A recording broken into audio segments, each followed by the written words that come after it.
Amen.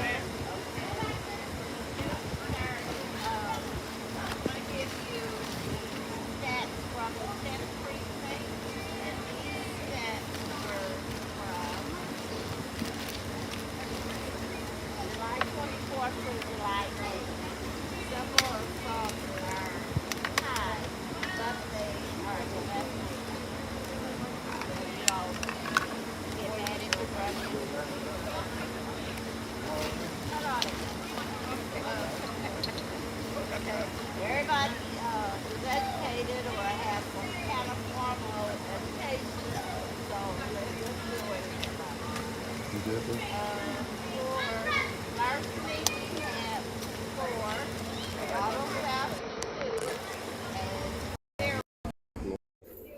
Go next to the microphone.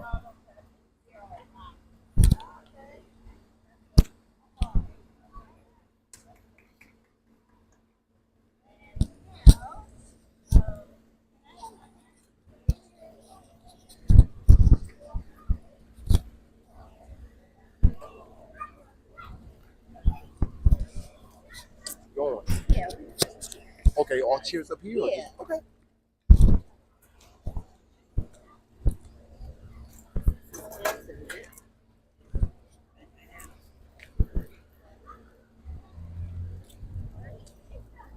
How you doing? Doing good.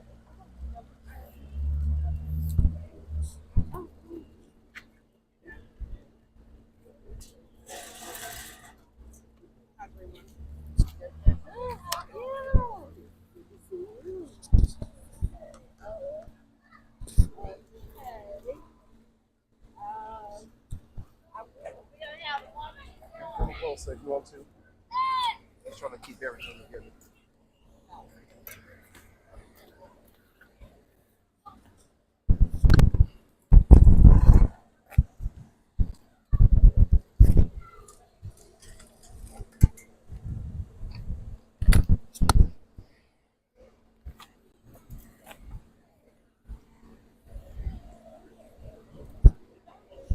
How's it going? Good, good.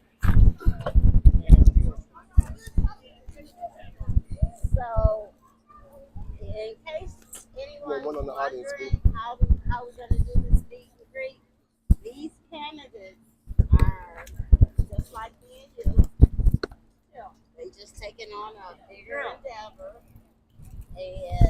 One on the audience. One on there. Awesome.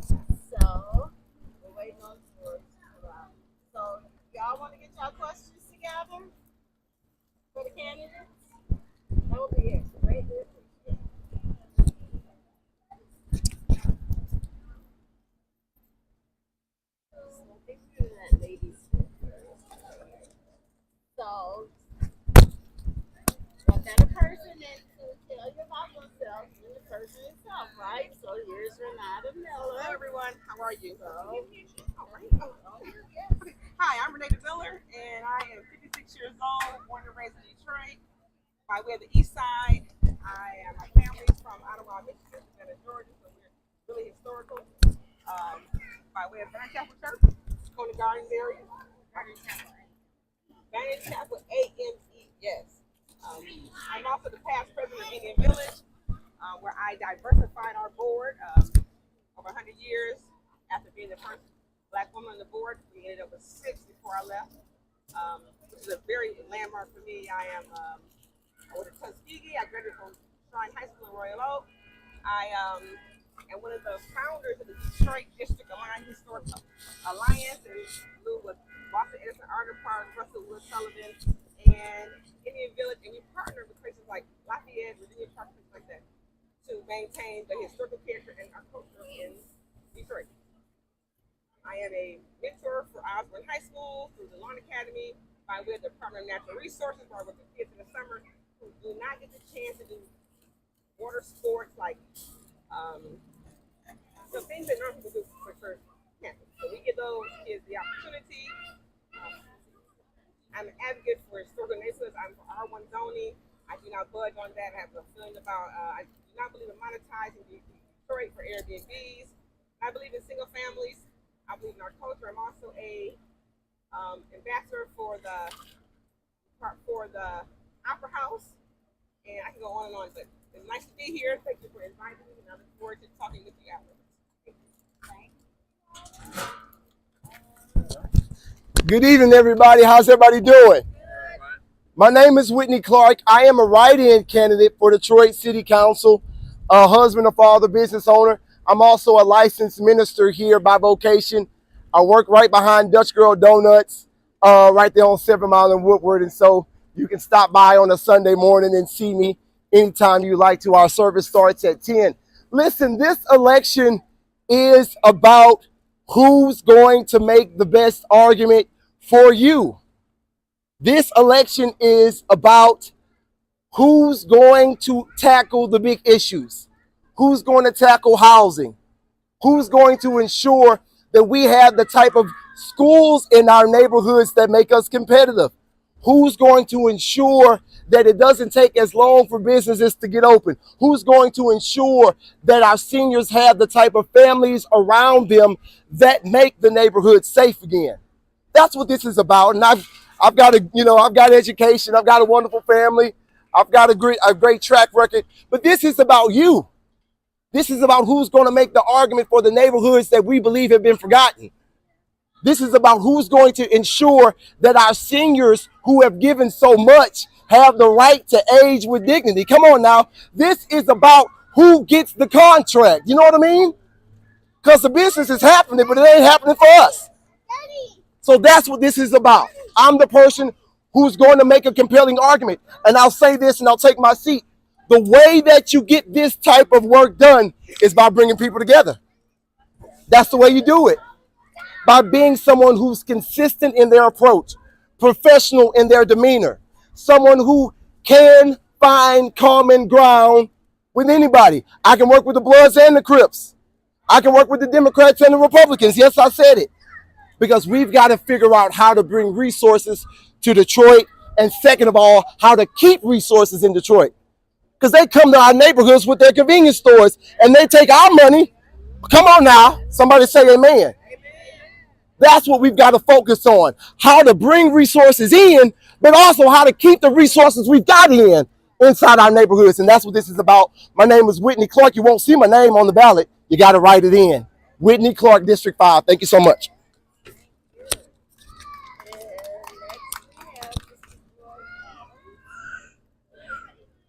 Good evening, everyone.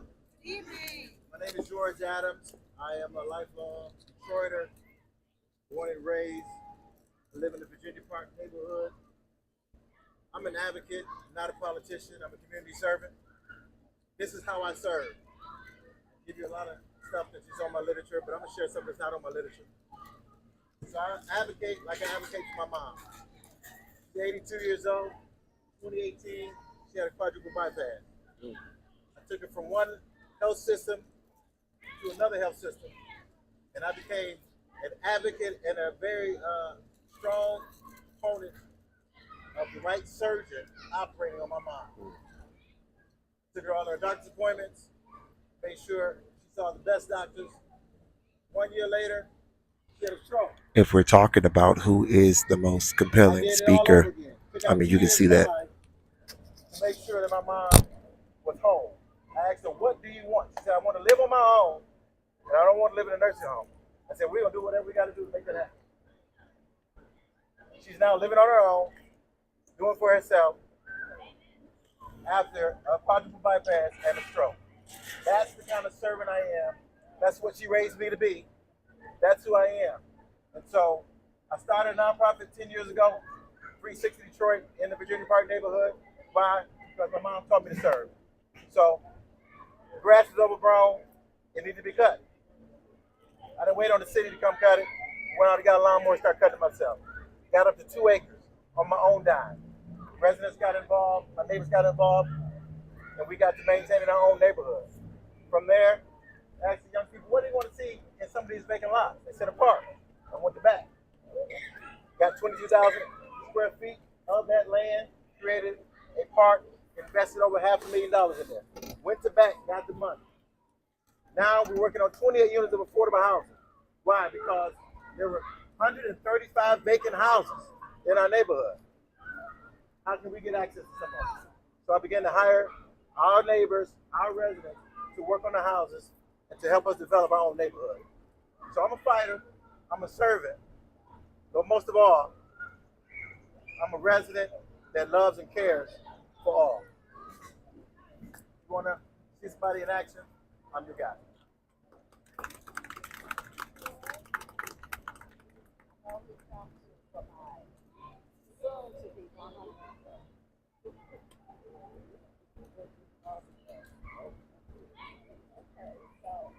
The floor is open. No dumb questions. Don't ask us what's being done. Gotta ask questions. This is how you Give me should have some good ones. something that you don't want to be gangster inside. This is for Mr. Clark. When you say you work with the Crips and Bloods, is that metaphorical or is that Well, so whether I work with the Crips or Bloods, that's a great question. Well, I think it's a little bit of both, right? Because actually working in ministry, especially in 7 Mile and Woodward. I don't know if you're familiar with that corridor, but anybody walks up to you. We got that bus stop right there, and it's right next to the church's doors, and so you literally have all types of people that you're going to be dealing with, and I made that reference to make the point that you've got to have someone who can bring people together. Listen, we've been fighting the same challenges for many, many years, and people have been asking why we don't have movement on the issues, and I believe it's because we're working in silos. You've got your challenge, you've got tax, you've got homes, you've got the alleys, right? And then nothing happens on the big issues because we aren't rowing in the same direction. And so when I make that reference to say that once elected, I'm going to be working with these individuals. They've done work in their neighborhoods. They've done something great, right? And after the election season passes, we've got to switch gears and figure out how we can harness the power that is created when you bring people together. Me shouting is one thing. Us shouting is different. Who's the person who's going to sit in the seat that's going to bring everybody together? That's the question. And that's why I say I can work with the Crips and the Bloods. I have a question, Mr. Adams. You gave a good speech. One thing I didn't hear you mention, the same thing as Mr. Clark. What are you planning on doing about the re-entry community that right now is like 4,000 or 5,000 first-time voters at this election? What am I going to do? Repeat the question again. What are you going to do to help the re-entry community? The brothers and sisters that got out of prison the last 2 years that's going to vote for the first time in this election. So before I started to run, decided I was going to run, I have a couple that just got out. They did my cabinets in my kitchens. So I put them to work. So I hired them. I got a little louder. Okay. Before I decided to run, I hired ex-offenders and those that are re-entry. And so I have a couple that is in re-entry. They both serve time. They did all of our kitchens in our units. And right now I have a gentleman, he's working on carpentry right now. So he's doing our balconies. He's also doing some fencing for us right now. So I'm into creating jobs. That's what I've done. That's what I'm going to continue to do. I'm going to use the office and the seat as an influence to create more jobs. So whether we in the community, we got to figure out how we can develop and create jobs for ourselves, which is what I've done. And then I share the love with everybody in my community. And I hire everyone. And I try to figure out where they fit. So my goal is to find jobs for those that are in. Because What about housing? and housing. So affordable housing, that's what I'm working on right now. Those are the 28 units that I told you about. I'm working on 28 units of affordable housing. So that's what I'm working on right now. So housing and jobs. Yeah. I think you're making that question. Let me touch on that real quick. I think that it's important. Oh, I'm sorry. Oh, okay. I'm sorry. Go ahead. I was going to say right now, I am teamed up with Robin Sykes. She has a reentry program for felons. And I suppose right now, at the Horatio Center, meeting with her. They meet on Tuesdays at 6 o'clock. But I promise I will be here today. But they have an excellent program. I'm sure you might know Robert Sykes. A lot of, believe it or not, yes. So a lot of them come in, they already have cars. So over at the old Oasis, most of them don't have the transportation. So we're even looking at transportation to get them to the polls. And that's why I work with Tom Perkins in that area. He is an advocate for returning citizens, but under Robin Sykes' her program, and it's through and through. So they're at the Horatio Center right now, which I should have been at, but I would love to talk with you afterwards regarding yes. Yeah. 110. Actually, we went to high school together, and we went to Tuskegee together, and I know him from that. He's an advocate for that program as well. Horatio, yes. So he sent me with the family, and I would love to talk to you about it because that is a big block that needs to be taken care of. And if you go visit over at the old Aces, there's a lot of gentlemen there that use help. So we're bringing programs to them for that. My apologies about that. I was eager to talk about this because as we were talking a moment ago, we understand that this is a growing demographic in our society just because of our penal system.